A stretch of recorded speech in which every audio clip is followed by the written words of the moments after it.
Let's go ahead and look at another problem, guys. So in this next problem, I see that Malcolm has designed a wall hanging that was a regular 9-sided polygon. We call this a nonagon. What is the measure of each angle of the nonagon? So let's go ahead and highlight those key things here. So I see regular 9-sided polygon. I could even highlight this is a nonagon if needed. But the next big piece of information is let's measure each angle here. So we want to know the measure of each angle, not all of the angles total necessarily.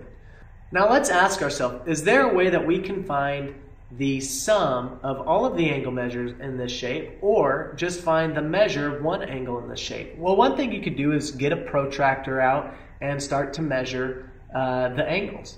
But there's another method, and it's pretty cool. So what I can do here is just getting my pen and starting at one vertex. This would be my starting point. I would always return here. I could create as straight of lines as possible to create my diagonals within the shape and see how many triangles are within the shape. But there's another cool trick. We know a nonagon has 9 sides in the shape. And we learned that if we subtract the number of sides, in this case 9, by 2, then we can find out how many triangles are within the shape. So there are 7 triangles within a nonagon. Well, we know that the angle measure of one triangle is 180 degrees. So let's take 7 triangles and multiply it by 180 degrees here.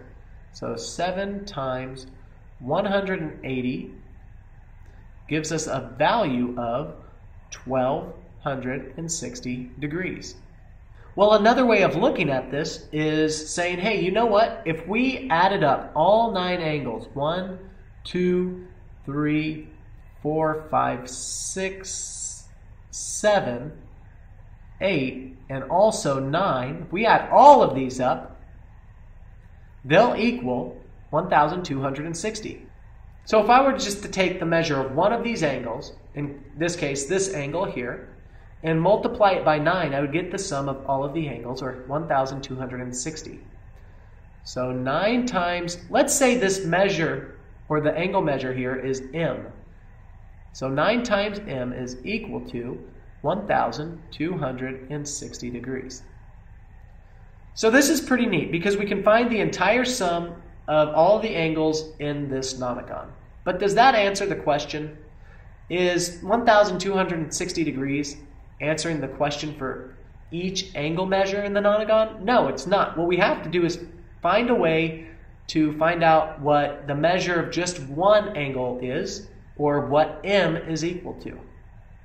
Well, we could do that by taking 1,260 and dividing it by the number of angles in this shape. Let's divide this side by 9, and these two 9s will cancel out. But if I divide by 9 on this side, I've got to keep the equation balanced. I have to do it to the other side. So we'll divide by 9 on the other side, and we find that m is isolated, and 1,260 divided by 9 is 140 degrees. So the angle measure of each angle here has to be 140 degrees, and that satisfies the answer. Cool stuff. I'll see you guys in the next video.